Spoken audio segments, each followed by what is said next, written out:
you enough, and I believe my women are ready. Thank Fantastic. you so much for Fantastic. making sure everything is in place. Thank you so much. I salute you. I salute you. And I salute all our phenomenal women. Without wasting much time, it's a business time now. My name is Dr. Elisha Atai, the founder of African Women in Leadership Organization. I'm your chief servant. You know, all of you phenomenal leaders and the men who will be joining us, our E4C champions who believe in our women. I welcome you to this global, virtual leadership dialogue. Without wasting much time, I will just hand over this to a great woman, a powerful lady, award-winning woman, a woman that is going to take you to the next level, a woman that after you leave this place, you'll be very happy. You'll be calling for the second round, of this session. They are ready. They are loaded. Our keynote speaker, ambassador, like I said, Dr. Taya Jones, she's ready. Our amazing woman leader from Ghana, Sika Twam, an award-winning leader too. She is fully ready to unleash. We are here to move to the next level. Some of you have seen, everybody must have seen the concept note, what we're going to talk about, and we're going to do this in an hour. In what hour? Just 1 hour. We're going to set you. This is going to be a master class of a different level, and anybody that's going to miss this, nothing like being live.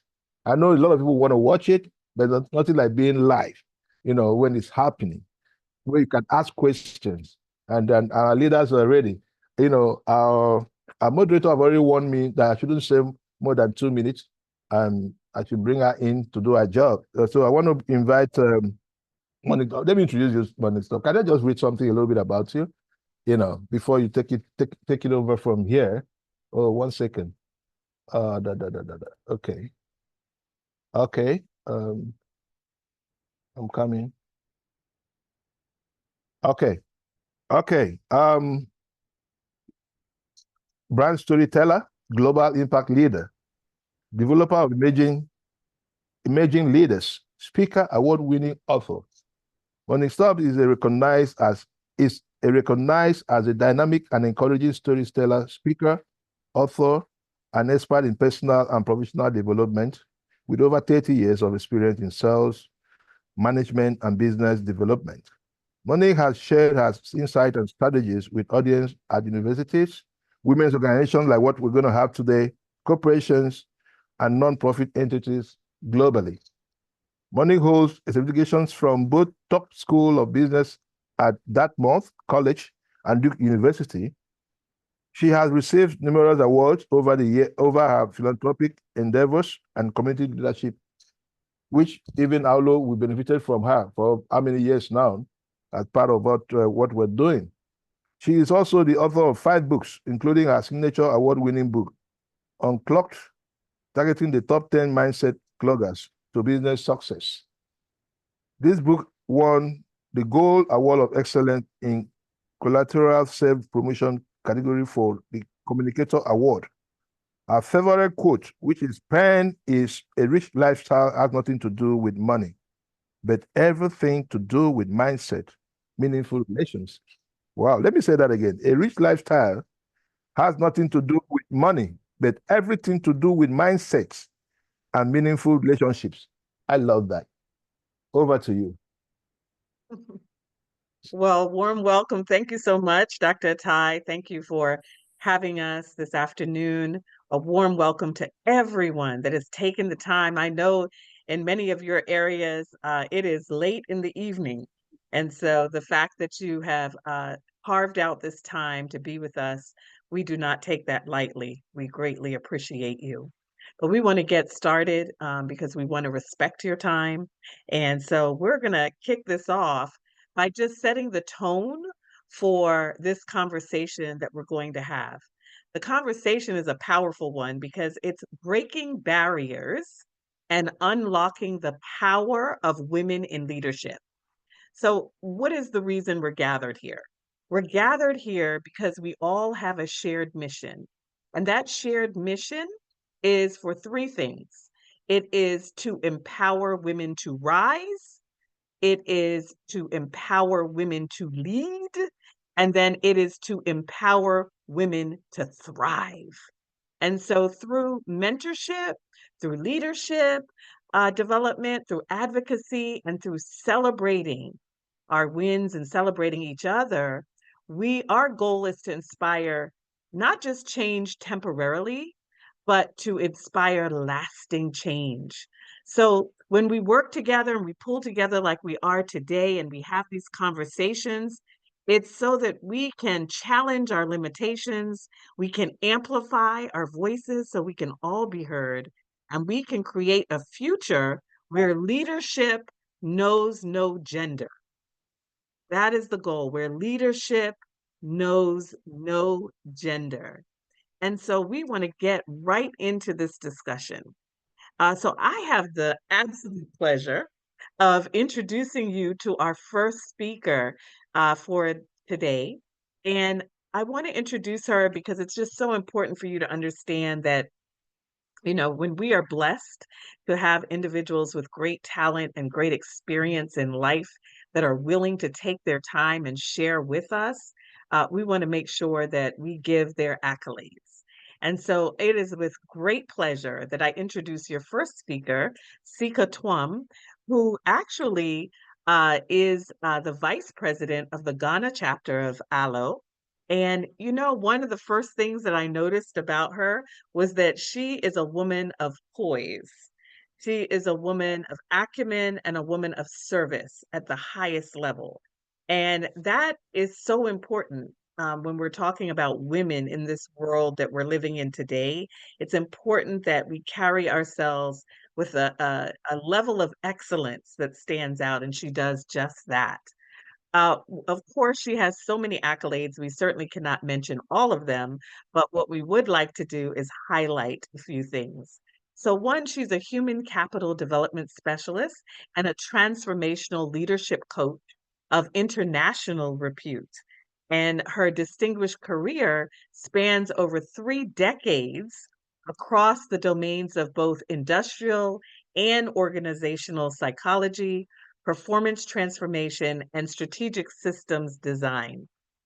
She is the founder and chief executive officer of BMBS Coaching and SESG Human Capital. And this is a pioneering firm that's dedicated to reimagining the labor development ecosystem, to bridging educational reform, organizational system strengthening, and policy advocacy across public and international development spheres. She is also a certified human resource management practitioner and a certified women-centered coach, which we are so excited because we know that that is helping with what she will share with us, is that she has this background and this knowledge. She has credentials globally from respected institutions as University of Port Harcourt and the University of Leicester and the John Maxwell team. And so she is recognized internationally for her fluency in speaking in all types of arenas. And so what we would like to do is to introduce the topic she will be sharing with us today. And that is the topics of the power of mentorship and networking opportunities, and then also leadership training and capacity building, and how those will tie in to our topic today of breaking barriers and unlocking the power of women in leadership. So without further ado, please welcome Sika Twum. Sika, you are muted. Thank you so much, Monique. And the name is Sika Chum, TH Chum. And I'd like to thank Dr. Tai for the honor of inviting me to speak to a remarkable group of women from Awlo and from TUC. And I call you sisters. Now, the topic, I'm going to disrupt the system a little. I've been given 15 minutes to talk on a topic that is so dear to my heart. And it's dear to my heart, breaking barriers, unlocking the power of women in leadership. And I'm going to put emphasis on mentoring and coaching and leadership development. And it's dear to my heart because it's about us. It's about our power. It's about our voice. And it's about the barriers we need to break in order to step into our next level of greatness. So I'm going to just invite you for the next 15 minutes to just give yourself permission to be vulnerable and listen with your heart, with your head, and with your hand. Okay? And I'd like to start with a question. The question is, what if the only thing standing between where you are now in your life, whether it has to do with relationship, it has to do with career, and the power you are meant to unlock is a lie that you've been told over the years for which you have internalized? Or it is a truth you are yet to own? I'll take that question again. I said, what if the only thing standing between where you are now in your life and the power you are meant to unleash is a lie you've been told and you have internalized for several years of your life, or a truth you are yet to own? So I'm going to start with some of the commonalities. I said I'm disrupting the system, I'm twisting the topic around, but I'll still come to the areas of emphasis which I have been asked to talk on. Okay, so the four commonalities with us women, and I'm looking at the lies now, okay, that we have, and I call it unconscious cultural conditioning. Okay, we have been conditioned to prioritize everyone else's needs before ours. So you hear women saying, okay, I have to make sure that this, when they finish school, when this person has done his, then we prioritize everybody's needs. So you're looking at the lies first, okay, which I call unconscious cultural conditioning. And remember, the topic is bridging barriers. We are bridging barriers. We are unlocking the power of women in leadership. And I'm saying that we are being conditioned unconsciously to, one, to prioritize everyone's need before ours. So that's the first lie. The second lie is to justify every decision with logic, with proof, or with external approval. So when we are taking a decision, we need to, everybody has to agree. Let me find out if my husband agrees. Let me find out this person agrees. We need to have approval. Otherwise, you know, it's like relegating your power to another.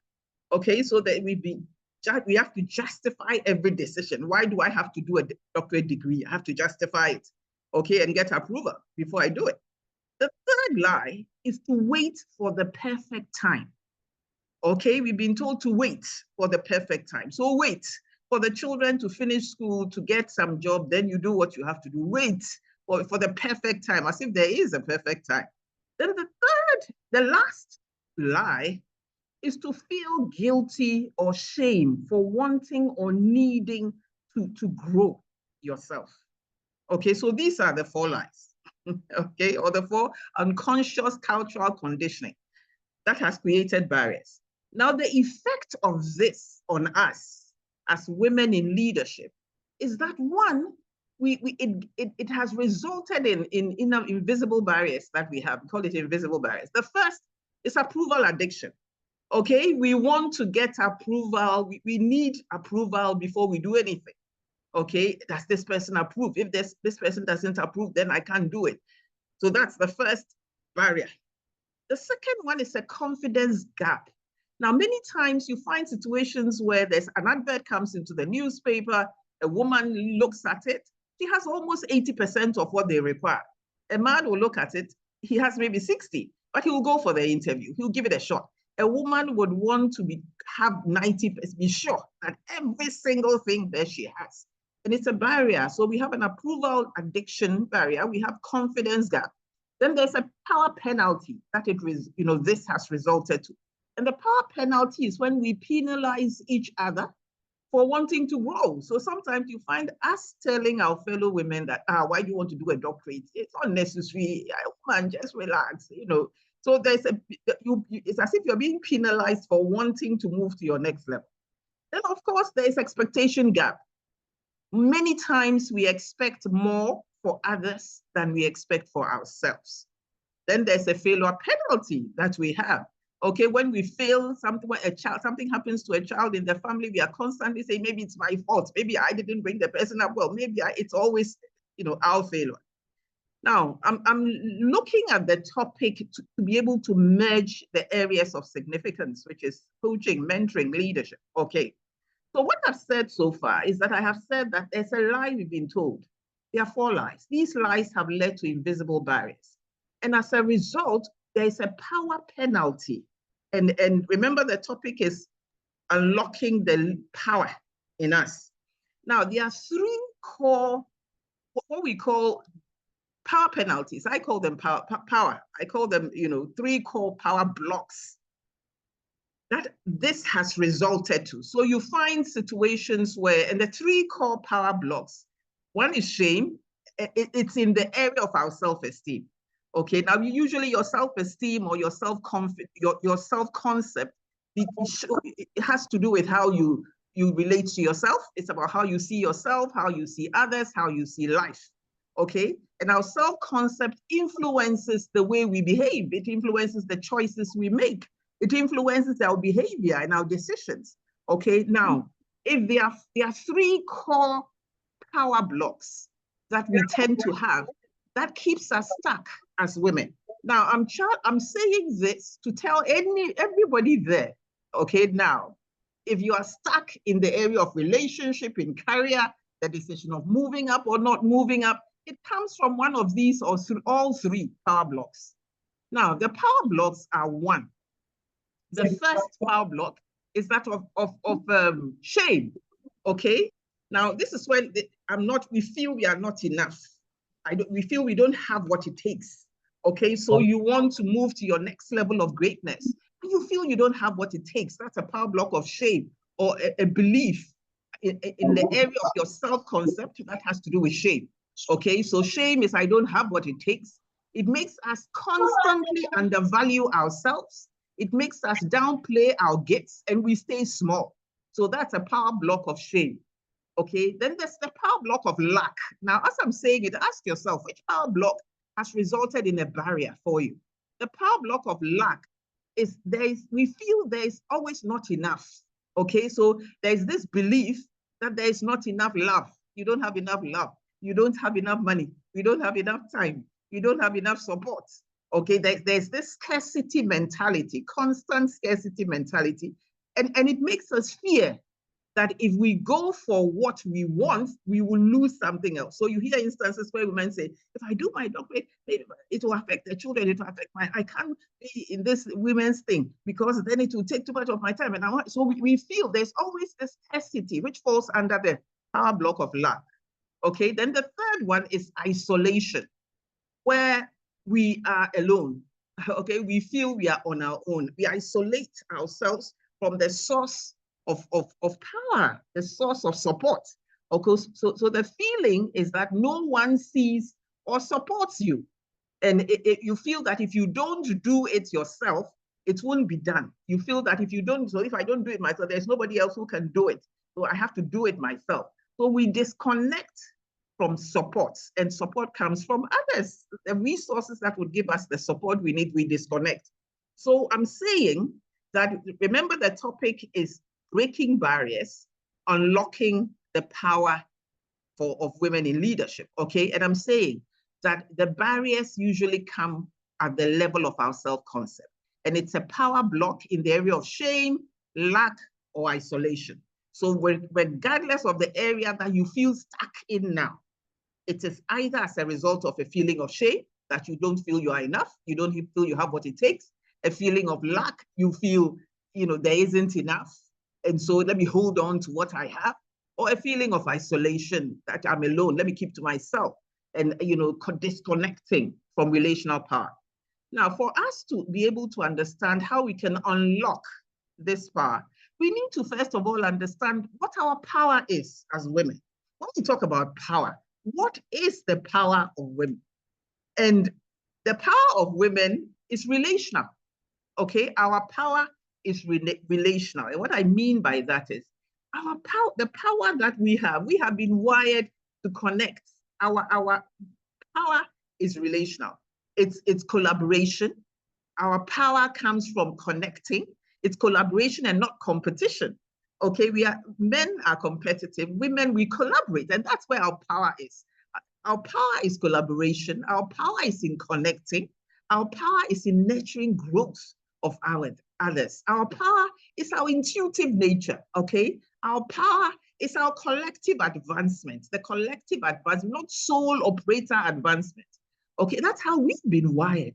But what is happening is that we are breaking away from our power and we are connecting, we are rather owning the power of men, which is competition, and we are competitive with each other, but we are collaborators. We have been wired to be collaborative. So understanding where our power lies, which I have described to you, knowing your power, we can now begin the journey to begin to unlock.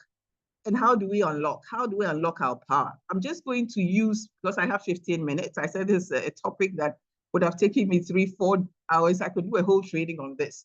Okay, so we can unlock in 5 areas. And I have used the word power to speak to those 5 areas. The first is through woman-centered coaching. I noticed when I looked at the areas, there was mentoring, there was leadership development, there wasn't coaching.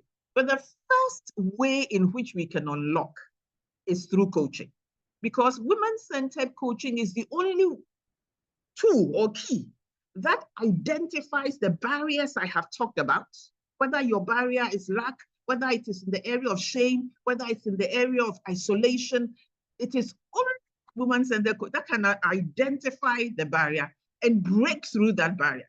Now, it is only when the barrier is broken through, okay, by coaching, that you can now identify what skills and capacities you must develop to begin to align your actions, your behavior, your choices in the direction that you want to go. So the first step is the P, and I call it pursue woman-centered coaching like never before. Okay, pursue that to be able to identify your inner barrier, to be able to break through that barrier, and to be able to create pathways of growth. So the first is the P, pursue woman-centered coaching. The second one is O, which is own mentoring. Okay, now mentoring, as we all know, is it allows you, it is a relationship that guides your journey. Okay, so a mentor shares her own experiences in a particular area and then helps you draw from that area and you also grow within that area. Okay, so the first is coaching. We can't, coaching is the first, because if I haven't broken the barriers within me, I can look at you, admire you, want to be like you, but I will still be stuck, okay? Because each time I desire to move to my next level, there's that constant unconscious, what's it called? Unconscious conditioning that is telling me that I'm not enough. That is telling me that I don't have what it takes. So the first is to pursue women-centered coaching. The second, which is O, is to own mentoring relationship to guide your journey. Okay, own mentoring relationship to guide your journey. Mentoring relationships guide your journey. Then the third is the W in power, which is work out your network and let it work for you. Work out your network and let it work for you. Okay, now working out your network is being selective about the people you connect with and what growth you want for yourself. Okay, and so you just don't network. Okay, because basically what networking does is that it builds social capital and access to opportunities. Okay, and the benefits for you as a woman who network is no woman can rise alone. Okay, networking allows you to rise well, to rise in the direction that you want to. Then the next one is E. Remember, I said I've used an acronym to do that. P, pursue women-centered coaching, or own mentoring relationship to guide your journey. W, work out your network and let it work for you. E, equip yourself with leadership development.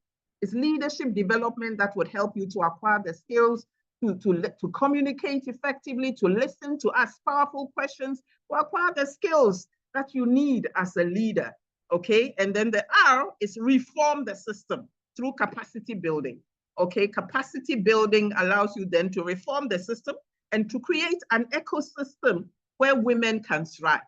Now, knowing that I have just 15 minutes, I'm rounding up with my conclusion. And my conclusion is this: leadership is not a position. It is a decision to rise, to speak, and to change what must be changed. A woman leader who breaks her own barriers becomes the key that unlocks the future for others. Thank you very much. I think I have nailed my 15 minutes. I'm not going beyond that. Thank you. Thank you. Thank you so much. Oh my goodness. Oh my goodness. That was power packed. And you are right. 15 minutes just doesn't do it justice, does it? No, But you laid it out for us. I personally picked up so many amazing points. But I love the way you broke it down. Effect, the power blocks. You know, it's so important. And I love how you broke down the word power, right? Pursue women-centered coaching, own mentoring relationships to guide you, work out your network, and reform the system. All so important. All so important. And I know that we can all take away some amazing points from what you shared. And of course, that means we just need to, you know, get involved in your women-centered coaching so that we can really delve deep into our own personal situation. But what I would like to do is open up the floor. Now, we have 99 participants on this call. We cannot take more than 3 questions for Sika. So can we do that in a timely fashion? And we want your questions to please be brief, and she's going to give brief responses. And of course, because she's a part of Awlo, if you need to dig deeper with her in any areas, I'm sure Dr. Atai would be happy to make sure that the connection can happen. But for our purposes right now, because of time, 3 questions, please.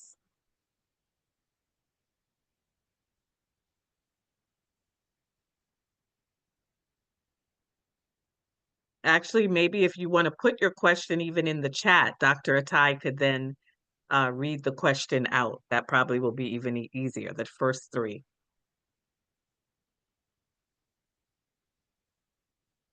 You see anything in there, Dr. Atai? Pastor Mercy, she I'm has not her seeing. hand raised. Okay, I'm not seeing anything. Good Question. Okay. evening. We have. Let's give it to Pastor Mercy, let's Mercy. go. Okay, good Pastor afternoon, Mercy. everyone. Yes. Great presentation, Sika. Thank you. I would like to ask my question around trauma, because the more I'm interacting with women, the more I see that many have gone through trauma, whether it's childhood trauma or currently going through that. You cannot Hello. lead. Hello, Pastor Mercy. Can you introduce yourself? Where you calling from? Oh, I'm sorry. Thank you, Your Excellency. I'm Pastor Mercy, based in Texas, patroness and chairperson for Awlo, Texas. And my question would be, how can you aspire to become a leader when you are still dealing with trauma? That's a great question. Sika? I'm unmuting you, Sika. Can you unmute? Yes, please. There you are. Thank you, Pastor Mercy, and thank you for that question. I always have a statement that I make, that you cannot give what you don't have. Okay, and so if you as a leader, you are going through trauma, you need to do your work. You need to do your internal work, and with that, before you can help another. Okay, otherwise, what happens? It's something we call in psychology transferred aggression. Okay, where you transfer your story to other people, but it's your story, it's your experience, it's not another person's experience. So my answer to that question, if you are going through trauma, I would ask that you give yourself permission to be vulnerable and to seek help and to break the trauma and deal with the trauma. And then you'll be in a better place to be able to help another. That's my short response. Monique said we should be short. So that's my short response. Okay, you cannot give what you do not have. And so for you to be able to give it, you must do your inner work. It's a deep dive work of dealing. You know, the Bible even says, remove the log that is in your eyes before you can see clearly, to remove the speck that is in another person's eye. So that's my response to that question. Very, very true. Very true. And I see a second hand up right now. You can Yes. go ahead. Nwachukwu, can you go ahead? Nwachukwu? Yes, please. Good evening, doctor. Good evening, everybody. My name is Ojo Cheneme Nwachukwu, and I'm a counselor. Now, when you mentioned when Pastor Mercy just asked this question, I mean, it just triggered the question I was having in my mind, right? So a lot of women, or some that I have encountered in my little journey, don't even know that they have trauma. So, and then sometimes I feel held back putting myself in the position it's leading you to trauma. It's showing that there's some trauma, but there are some of them when I tell them and they're like, no, it's not anything. So how do I manage this to actually help them? Because if at the surface, you know, when you say, okay, affirmation, I am good, the problem is still there because they are not help them, you know, to see and accept that this is what is actually wrong and then begin the work. Okay. Thank you for that question. And you know, sometimes there are certain things in that society makes us live in denial. Okay, because we know society's perception, and maybe, you know, you look at your background and you look at your position and you say, then people know that I'm going through trauma, it will affect this, it will affect that.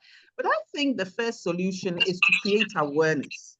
Okay, I don't know your position, what you do, but then if I was in your shoes and I found myself in such a situation, I would have workshops, okay, and create awareness, or talks and create awareness of signs of trauma. What are the emotional signs of trauma? What are the psychological signs of trauma? What are the physical signs of trauma? What are the behavioral signs of trauma? So I would not pinpoint any particular person, but I'll create awareness, have a Zoom meeting, create awareness on all of this, and mention that, you know, if you see some of the signs relate to you and you would want to have a private conversation, you can come and I'll assure you of confidentiality. And we start from there, you see, because like I'm saying, society has imprinted, they are constantly navigating approval. They are constantly navigating what people would say, okay? And so you don't want to, the person is in denial because she doesn't want to accept the fact that some of the signs that she's seeing in her life are real. So when you create awareness, many times people come out as a result of that. Privately, people like to know that some of the things they share can be remain in confidence. Okay, so they'll come out privately and then they would seek for help. So my first is to create awareness. Very good. And then our last, thank you so much. And I do appreciate that point that a lot of women in particular, they do not recognize when they have trauma. They many times they're just as was said, they're in denial about the fact that and trauma, I think it also has to do with how to defining trauma for women so that they understand trauma doesn't the only type of trauma is not someone beating you. There's emotional neglect, there's mental abuse. You know, these are things that may not be physical, but trauma are things that we experience and can be impacted by far beyond even physical abuse. So I think defining what trauma really is also very helpful to helping women understand that, yes, this is something that you're actually experiencing that you probably didn't even know that it is actually defined as trauma. Very, very good. Last question, Noli, is that the proper pronunciation? Yes. Okay. Nolly. Welcome. We'd Yes, like your thank question, you. please. Okay. My name is Comrade Ngozi Nolly. PROTUC Women Wing Enugu. My question goes like this. I have observed over time in my relationship with women, being in the Women Commission and also being in a women fellowship, I have come to notice that most women, they go about fending, or should I say, they are the breadwinners in their family. They use all their time and energy running around fending for the family, leaving themselves behind. And in such a situation, when you try to advise the woman, see, what about yourself?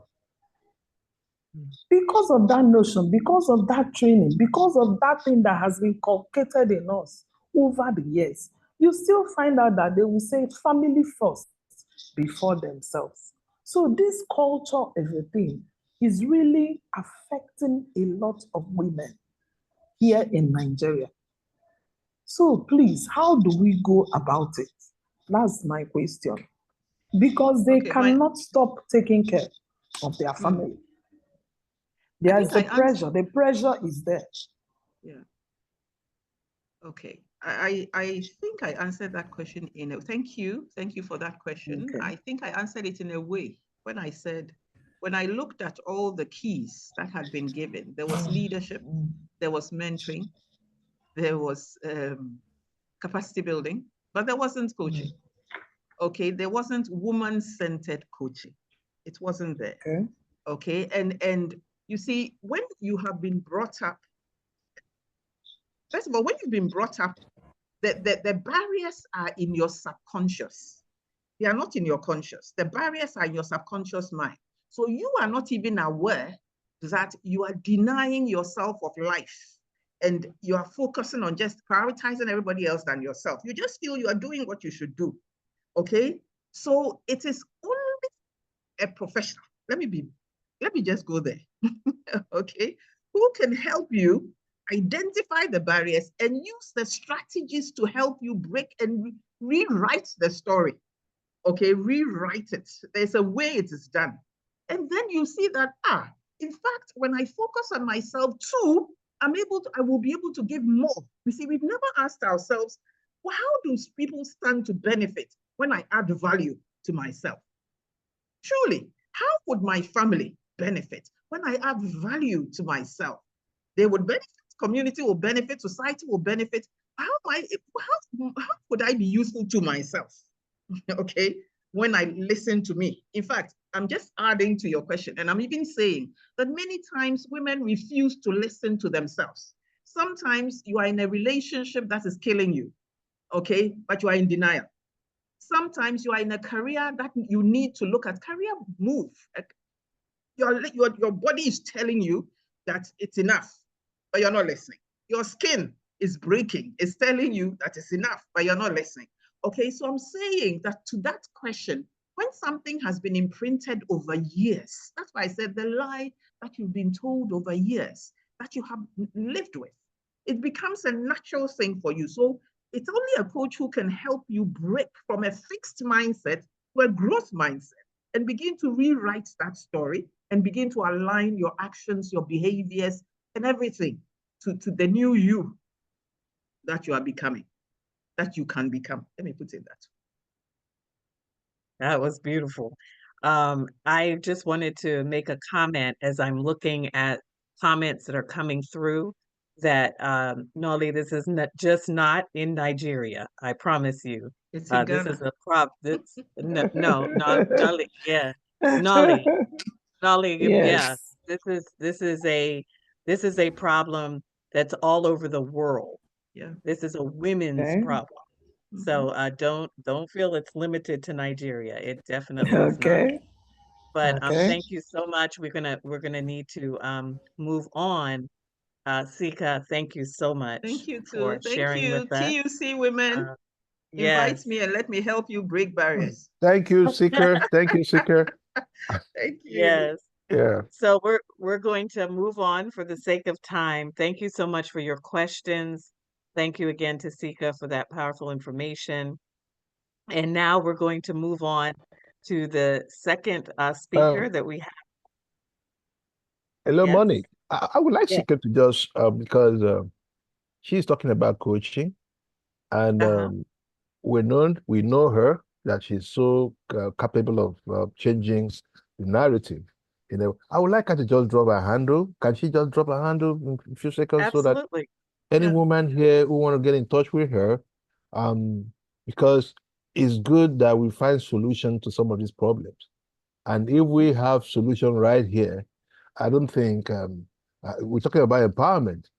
I don't think we should take, because we have over 100 or 100 now leaders in here with different problems, and they will want to get in touch with her. So I would like her to drop her personal handle where people, apart from, I know all Alonians, if you're an Awlo member, you know her, you know, but there are a lot of the TUC members here who might want to have a personal touch with her on coaching. Can you just drop your handle now before we hand over to our Monique, could Queen you do Mother? that for me from your end? I'm having Well, I some. mean, you can actually tell us what's the best way Okay. for people to So reach you. let's Yeah, put my yeah. email address. Yeah, you can Mhm. put it on the platform. You can put it on your You chat can room. put it in. I can Okay, type it so in right now. type it in, searchac@yahoo.com. What is it? I'm sorry. Search. Search. Search. A Mhm. for apple, C for cat, at yahoo.com. Search AC at yahoo.com. Got it. Thank you. Thank Over you. to you, Monique. Thank you. Just put it in. Is that correct? Yes, it's Okay. correct. Awesome. Thank you, Dr. Atai. All right. So next, we'd like to introduce our next speaker, who is going to continue the topic of breaking these barriers. And what I think that it's just so appropriate that she is next, because this was a question that many of you were inquiring about, and that was this topic of trauma. She is actually a seasoned expert in violence prevention. And so we're going to introduce to you Dr. Tanya O. Jones, who is highly regarded as an advocate and an expert in violence prevention with over decades of experience in this arena. Throughout her distinguished career, she has held influential positions with the Department of Defense and the U.S. Armed Forces, including roles as Assistant Adjudicator, Assistant Inspector General, Sexual Assault Response Coordinator, Senior Level Special Emphasis Program Manager, Equal Opportunity Program Manager, and Diversity and Inclusion Specialist. She's also served as a legislative assistant at the Maryland General Assembly. Her contributions have garnered her widespread recognition and prestigious awards, demonstrating that she really has an unwavering commitment to advocacy and global impact. In fact, in February of 2024, she was honored with the Presidential Lifetime Achievement Award signed by former President Joe Biden in recognition of her lifelong dedication to service. And then later that year, in April of 2024, she was recognized as a global icon at the First Ladies Forum Economic Summit in Qatar. And in October 2024, she received the Leadership Award at the Pan-African American Leaders Awards for her commitment to leadership and social change. She has done so much work in helping others with regards to understanding human trafficking awareness. She's received a certificate of recognition as a humanitarian honoree for the Houston Community College Board of Trustees. But most importantly, what I love about Dr. Tanya is the fact that she is authentic. She is not afraid to share her story. And as a result of sharing her story, she has been able to bless so many thousands of individuals over the years. She is committed to advocacy for victims of sexual violence.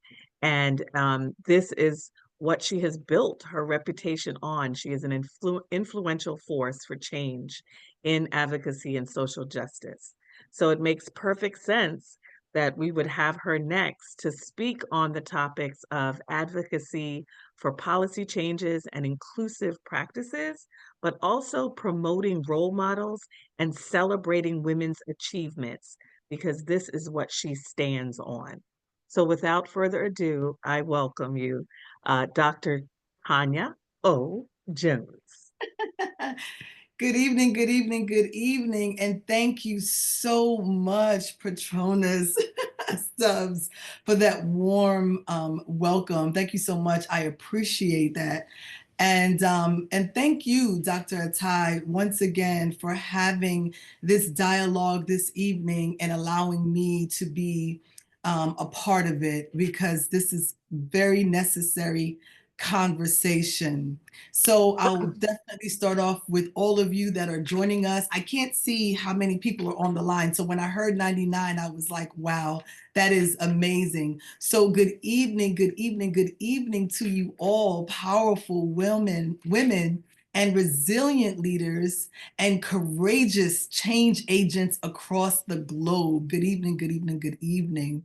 And we are talking about breaking barriers, right? We are absolutely talking about breaking barriers and unlocking the power of women in leadership. This is a necessary conversation. This is a necessary conversation, and I'm so excited and honored to join you all with this dialogue. Again, hosted by the African Women in Leadership Organization, and I almost forgot, TUC, Nigerian Women Commission. This evening, as I'm sitting here in front of all of you, I want you to recognize that I am a daughter of resilience. I am a survivor turned strategist, and I'm a believer in the unshakable brilliance of women who dare to lead. So I hope that you all on this line today are absolutely ready to lead. So as Monique has shared, I've been asked to speak to you all this evening on two critical forces that need to change: advocacy for policy change and inclusive practices, and promoting role models and celebrating women's achievements. So let's start off with advocacy, because that's my passion. As Monique shared with you all, I am an advocate for change, a thriving survivor of childhood and adult trauma. And I truly believe that real change, lasting change, it isn't rooted in these speeches or slogans. It's rooted in structure. It's rooted in systems. Mm-hmm. We can't keep asking women to lean in. I've heard it so many times. I've even said it. Lean in, lean in. How can we continue to ask women to lead in when the table itself was never built for us? Advocacy, that is how we rebuild the table. It's how we make room and ensure that the room is safe and equitable and sustainable for each and every single one of us. We must confront and eliminate and dismantle outdated systems, and we see it, and demand that policies that protect, promote, and position women to lead are heard. So what am I talking about? Equal pay, paid family leave, sexual harassment and sexual assault prevention protections, inclusive hiring and advancement pipelines, and support for the mental health neurodiversity and accountability for gender-based violence in every sector. But here's the truth. Policy changes, that they don't just happen in Parliament or in Congress or in our government. It begins right here, in boardrooms, in schools, in labs, in nonprofit organizations, and yes, even in rooms like this. This is where it begins. We must move from performative inclusion to policy-backed empowerment. Because when we change the policy, we don't just change procedures, we change the power. disruptors. I loved when my colleague said that she is a disruptor and we're having a disruptive conversation, because I am a disruptor. When we think about being a disruptor, we have to think about inclusive practices. They're more than just a check the box on a DEI statement. We're seeing so much DEI comments that are talking about daily. But it has to be a commitment to building changes in our workplaces. It means asking the question, who isn't in the room? Who isn't being heard? And who is being left behind? True inclusion doesn't silence differences, it celebrates it. And it's long past time that we made that our standard, not the exception. So let's talk about role models and celebrating them. Recognition is power. Visibility is power. And too often that power has been denied by women, especially Black women, Indigenous women, and women from the global South. We cannot become what we do not see. We must amplify the voices of women who are leading change, not just one with titles, but with one with testimonies. The teachers, the midwives, the activists, the survivors, the mothers, the mentors. These are the real women that are shaping history, even if their names don't ever make the headlines. And I'm always grateful and honored when I receive recognition, but I was doing this work long before I ever did. So what do? We tell our stories. We document our journey. We nominate each other. We launch media platforms and pass the mic on purpose. Because when we celebrate women authentically, we unlock the power to truth. Every woman carries a legacy of leadership within her. Every woman carries a legacy of leadership within her. And here's my charge to each and every single one of you tonight. Don't just seek out role models on this call this evening. Be one. Don't just wait for recognition or some shiny giveaway. Shine the way for others. To truly break barriers, we must do more than just speak. We must organize. We must advocate. We must legislate. And we must lift each other up as we lead. This work that we do every day is unstoppable, but we have to do it together. In rooms like this, we have to lean on each other. If you know someone that is in the trenches, that's doing the work, and you don't know how, ask. If you need the help, reach out and share that information if you get the help with others. It's our time, ladies.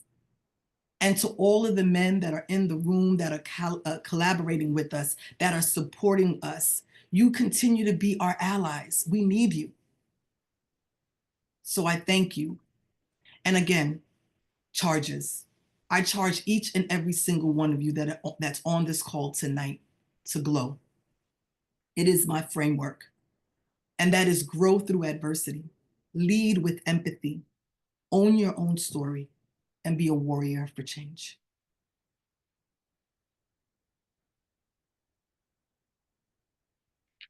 Thank you. Thank you. Thank you. Thank you.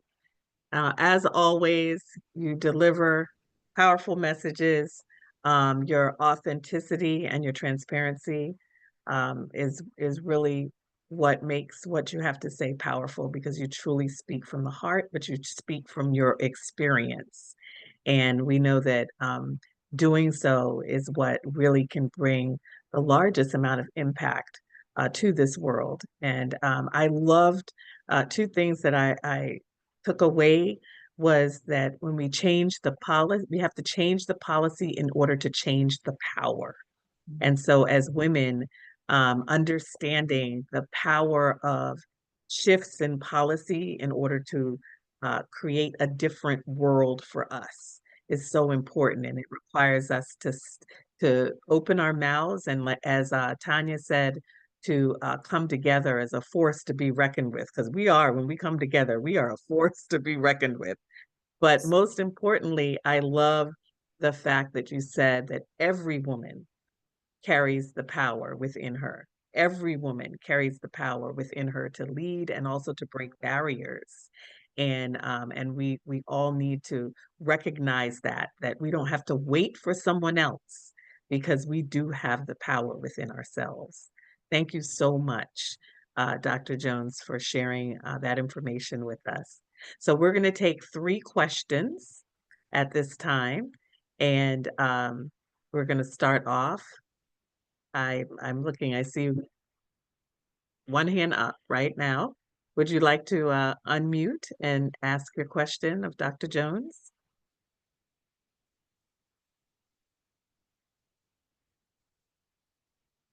Is that Waneri? Waneri? She has her hand raised. Can you please unmute one area? Can you unmute?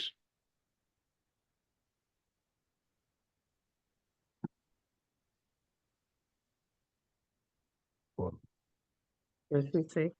I don't know what happened here. Yeah, I don't either. Okay, do we have another question? We can move on to another participant.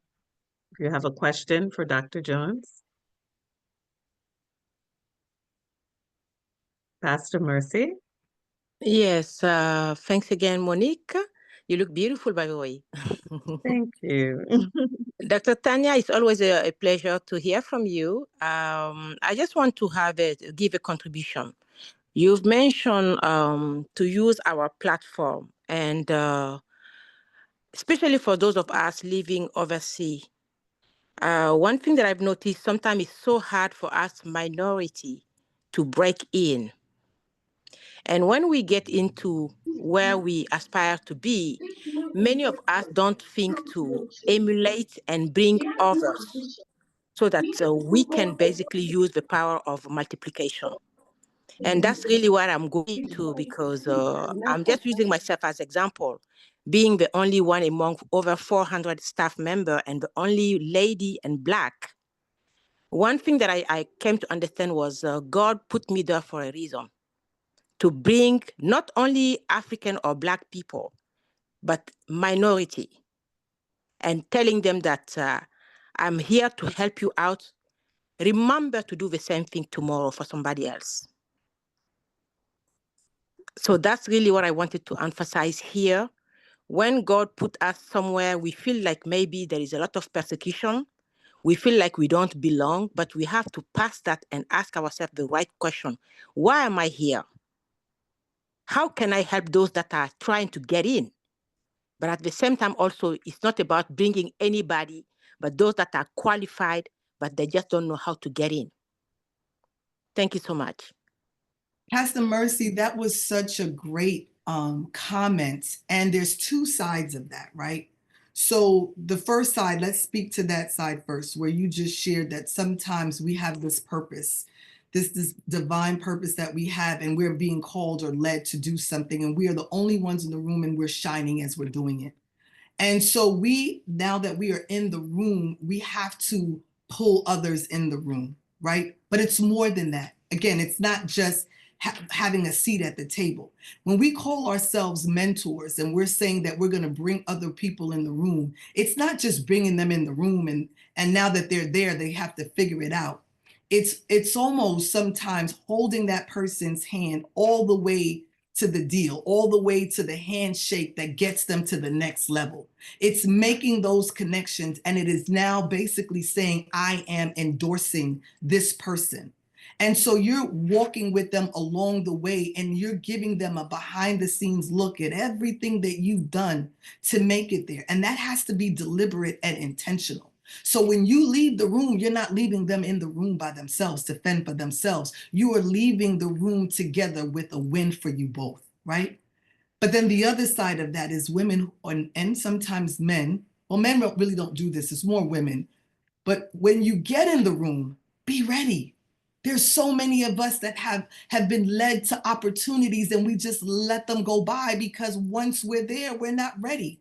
We don't know what questions to ask. We don't know what it is that we need. We have an idea on where we want to go, but we haven't taken the time to even, create the steps on how we're going to get there. So then when some phenomenal woman is willing to work with you, to support you, to help you, that's their time. Their time is their currency, and they're giving it to you because they believe in you. So ladies, women, leaders, be ready when you're in the room. So it's twofold, okay? Mm.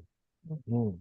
Dr. Tanya, That's really a I love what you're saying, and that's what I believe it's necessary when we do that to be upfront with people. I'm at a point in my life, I tell even people that I'm hiring, I am giving you a chance. You may not have 100% of the skill, but I see greatness in you. I need you to meet me halfway. And when they don't, I am upfront. I'm going to fire you if you don't get your act together. So we have to be also ready to be honest with them. Yes. Thank you so Right. much for that, Pastor Mercy. Yes, thank you. So important. The other side to being in the room, where I see that a lot of women are mistaken about what they should be doing when they get in there, is that they want to come in the room and then they want to flip the whole conference table over with their disposition. So we also have to understand that when we get in the room, respect the protocol in the room, learn to speak Yeah. intelligently, so that you can stay in the room. Because if you come in the room and you do not Mm. respect the protocol of the room, you may never be invited back into the room to make a difference. But even more detrimental is that you will put the room in a position where those who might have had a chance to come behind you and be in the room, you have now ruined that opportunity. Mm. So it's very important that, yes, we want to get in the room, but as Tanya said, Dr. Jones said, are you ready to be in the room? Do you understand the protocol in the room you're going into? And are you going to make sure that you're not the one flipping over everything in the room in a detrimental way until now all other women are blocked from being a part of that room? So there's a responsibility that comes to having the privilege of being in rooms. And we need to make sure that we're ready to handle that in the proper fashion. And can I just say, add one small thing onto that too, from my experience, ladies. Again, that's that a lot. Some of that onus is also going to be on your mentor. If you have your mentor or a person that is, again, walking you into the room, a lot of those conversations you all should have before you even enter the room, right? Those are some things that you should be discussing, some things that you are working on. That whole entire process of mentorship. So that way when you go in, you're prepared. So if you're not prepared and if you're not ready, then it's okay to say, I'm not ready. I need a little bit more time. Be honest and be vulnerable. And ladies, we have to allow the space for women in our network, because this is our net worth, to be vulnerable. It's okay to be vulnerable. One of the other ladies said a little earlier today, excuse me, we're women, we have to always take the lead and we're in charge of everything. We have to do everything, but we're not, taking the time for ourselves. Excuse me. Can you take some water? We're not pouring into ourselves. And as my colleague Dr. Shum said, if we haven't poured into ourselves, how can we then pour into others? How can we give what we don't have? So ladies, I charge you again with one more thing. Excuse me. When we give, give from your overflow, not from Can you your take soul. some water? Yeah, please. Can you take some water, please? Mhm. Cool. While she's taking some water. Yes. Sika, excuse me, Sika said that she had something she wanted to also add. So Sika, do you want to give a closing remark Yeah, I while just wanted to while Tanya is taking water, and enjoy that water. Give yourself permission to enjoy. Yeah. Just I enjoy it. just Take your wanted time. to share. Take your I time. just wanted to, I said you should listen with your heart, with your head, and with your hand. Okay. And I'd like you to use your hand to just write down some 4 mindset reset statements that I'd like you to just write down. And when you go home, just think about them. Okay. Now, for you to be able to say yes to yourself as a woman leader, yes to the fact that I'm going to rise, yes to the fact that I'm going to step into my greatness, ask yourself these 4 questions. 1, what will it cost me not to grow right now? What would it cost me not to grow right now? That's the first one. The second one is, what could be possible if I say yes to the future I feel is calling me? So the first is, what will it cost me not to grow right now? The second is, what could be possible if I say yes to the future I feel is calling me? The third is, how might others benefit from who I become through this journey? How might others benefit from who I become through this journey? And the last is, what would I need to believe or commit to in order to trust myself with this decision? What would I need to believe or commit to in order to trust myself with this decision?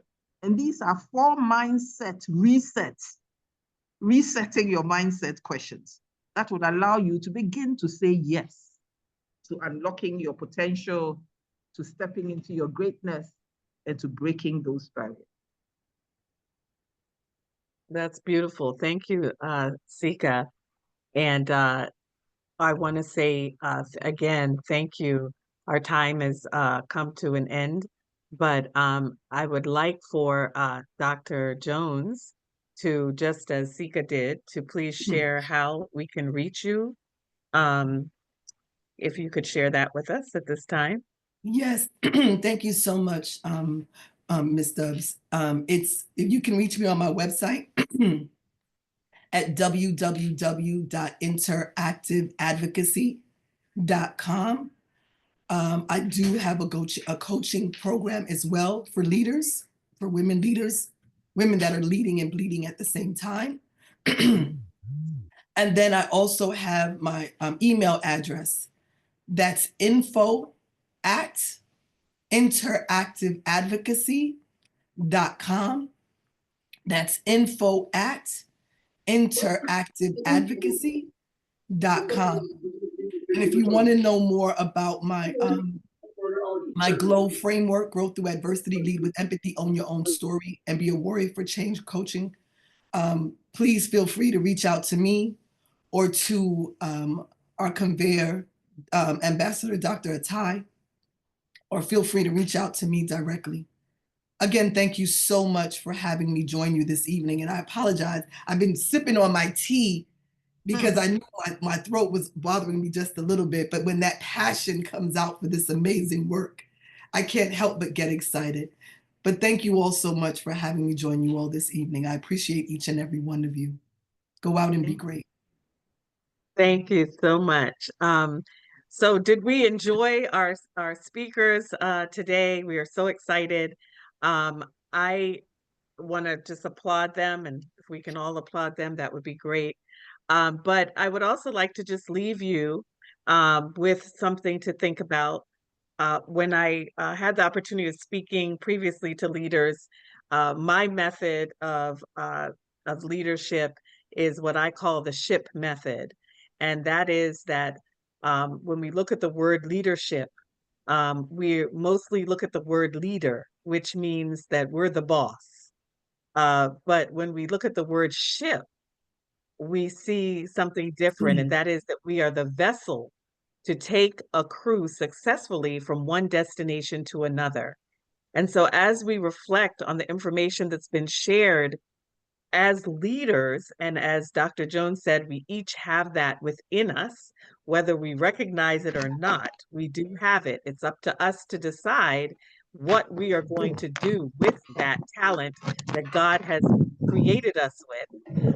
We want to think about being the ship, be the vessel that God has intended you to be able to make an impact, to break barriers, to help be change makers, so that we as women can show that together we can conquer, and together we are powerful and we are a source to be reckoned with.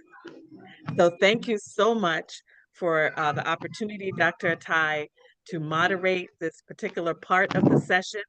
I am going to turn it back over to you because I know that we have some of our TUC women that are in leadership and some gentlemen that have joined us that we want to make sure that we have an opportunity to meet and chat with them. But again, thank you to everyone. And we do want you all to remember to be those ships, be those vessels for change. Have a wonderful evening. Wow, wow, well, can we appreciate our dear moderator, the Queen Mother Monique Stubbs? You got it. For some of us who are not members of Awlo, I just want you to know that is our global um, uh, patroness and Queen Mother of the Youth Council of African Women in Leadership Organization. That is their mother. So if you have your children who are up to 20 to 30, send them to the Youth Council, because there she has equipped them with leadership skills that will take them to the next level. Thank you so much, Monique. Thank you so much, Ambassador Tanya Jones. Of course, dear, I told you when we started, I said, come, there's a way she delivers. She smiles and all that, and it makes it sink. I'm talking about Sika. There's the way you pronounce it. Like chalk. Chalk. you know, I'm happy because 15 minutes can never be enough for you. 15 minutes can never be enough for Ambassador Tanya Jones, and especially the coaching aspect of it. And I'm so excited because we're going to be in Ghana on the 23rd. And definitely it's a he for she event, but we're going to give you all the platform to even all the men. You need to put us in check. You need to put us where we should be. So we're coming. We're coming. And of course, we're going to be in London, September 12th to 14 for the Diaspora Summit. There you will have enough time to unleash. And of course, for those of us who don't follow us, this is why we give this our empowerment, part of the empowerment program for our women. And I would like each and every one of us, if you have any issues, we talk about coaching, personal coaching, we talk about leadership training, please reach out to our speakers, including Monique. Monique Stubb is a powerful speaker, a powerful coach also. Please try and get our contact, reach out to her. Ambassador Tanya Jones, you can catch her everywhere. Of course, Seeker, you can catch her everywhere. So I really appreciate. Now I want to, I've seen a lot of our sisters from TUC, and I would like to invite our brand new, where is she? I can't find her picture. I'm here. I'm here, Please, doctor. on your video, we need to see you. Yeah. Yeah, I'm on my This feet here is now. good. These are brand new tier rubber chairperson of TUC Women in Nigeria, a powerful leader. I've seen your vibrant members. I've seen them, powerful leaders that are here. And she's also the Awlo chairperson, FCT, Abuja. Thank you so much for bringing your women to be part of this very important session. I believe everybody enjoys them. We do this every time.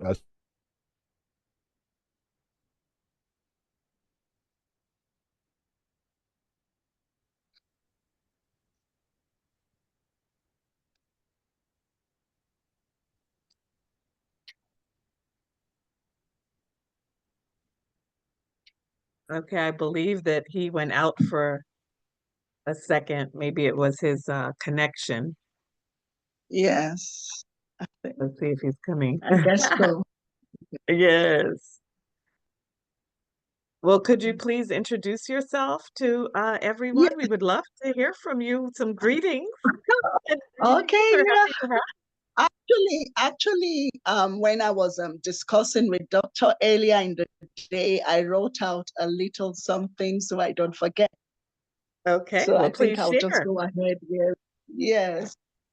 Thank you very, very much, Sister Monique.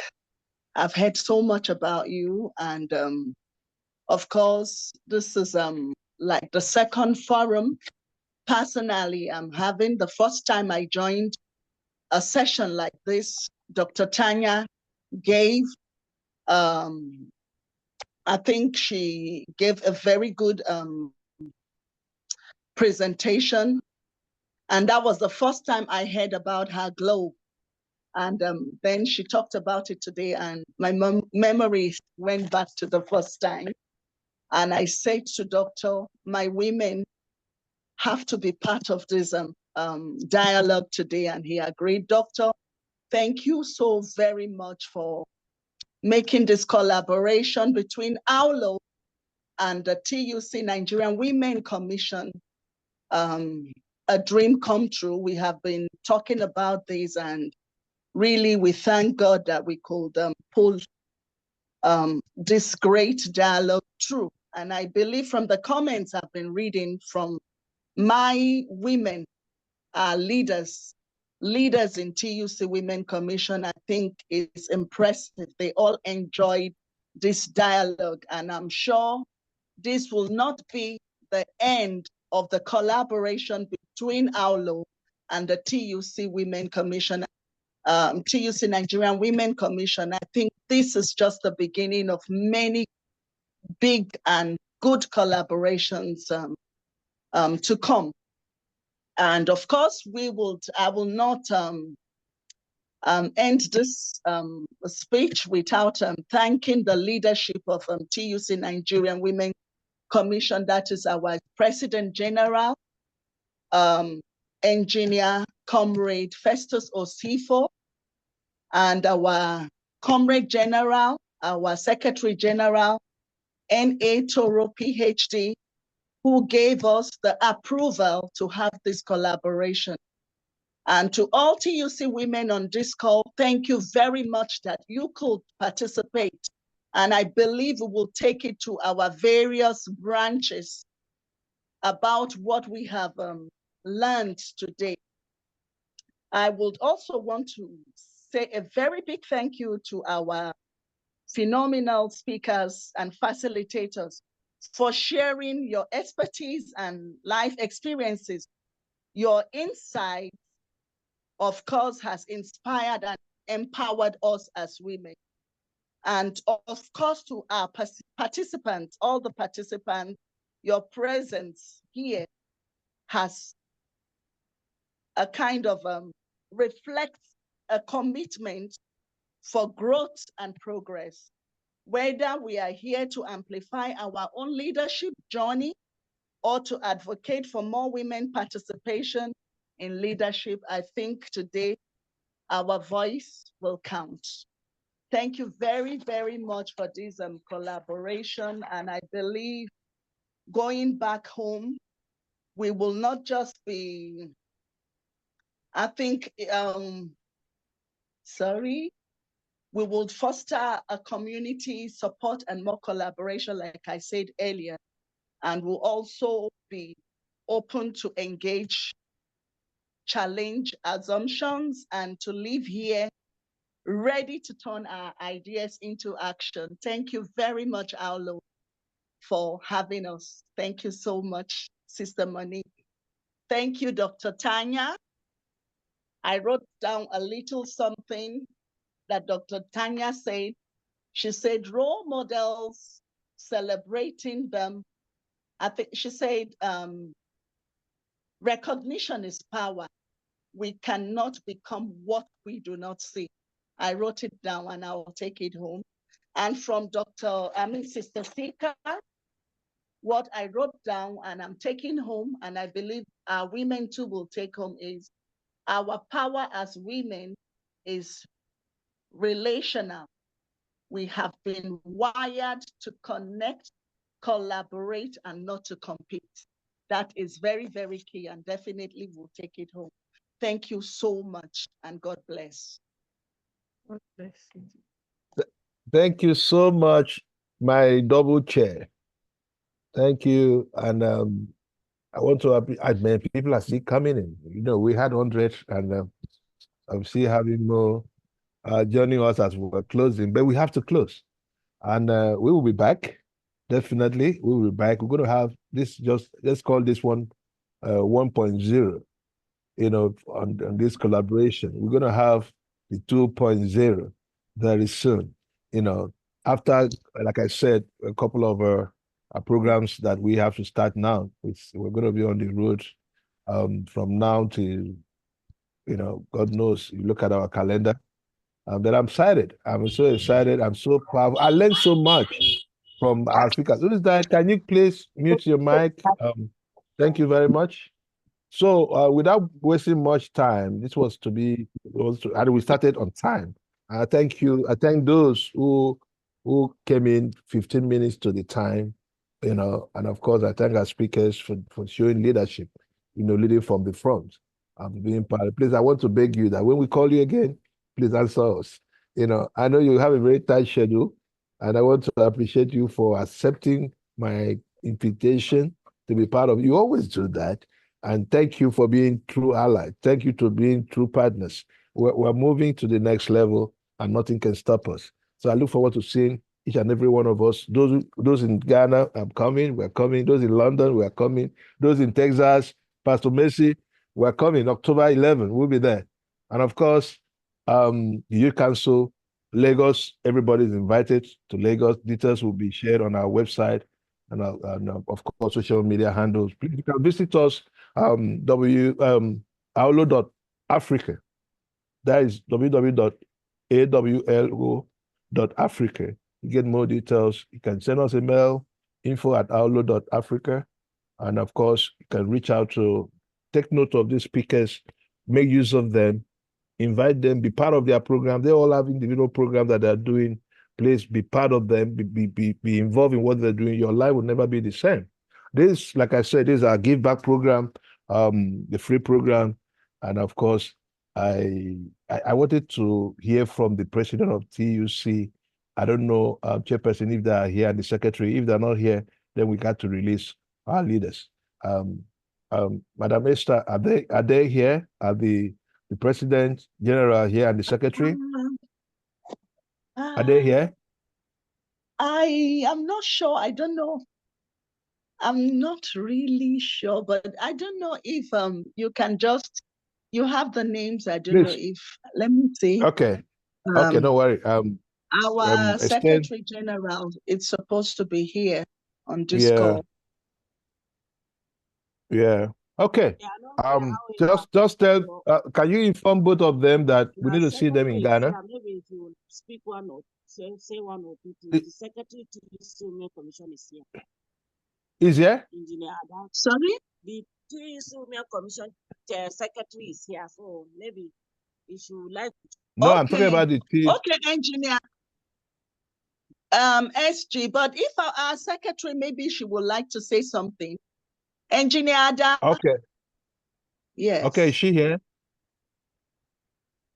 Is she here? Yes, she's here. Can you just unmute and say hello to us? Just one word. Yes, so good evening. Good evening, Dr. Elisha. I so much appreciate you so much for granting this opportunity to learn the wealth of experience of our speakers. It's been awesome, it's been very educative, it's been very impactful. Like you were asking, the President General of TUC is unavoidably absent. It's an emergency meeting that came up. Okay. So he set his apologies. So I'm on behalf of all of us. I'm from the Pengasa.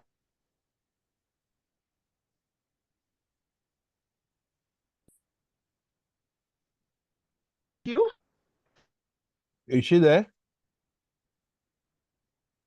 I think she has some issues with her network. Oh dear. She is the national secretary for the TUC Women, Nigerian Women Commission.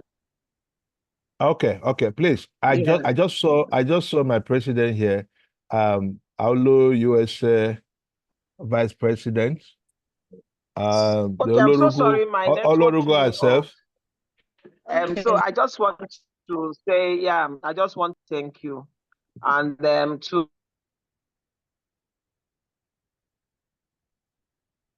Oh, your network is not born again. Sorry. We're going to deal with that network. I'm sorry. Please permit me to quickly recognize. I'm just so many. Please, all the leaders that are here, let me know. We need to hear from our president, our vice president, Awlo USA, at this point, Benis Onome Dema. I've just cited you now. Can you unmute? Yeah, good evening, everybody.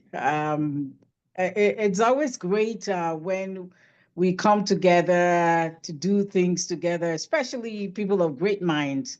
And I'm always so proud of Dr. Atai, president and founder, a progressive leader at that, and always looking for ways to collaborate. And I think this is a great thing. And of course, our great speakers, Dr. Jones, Tanya Jones, and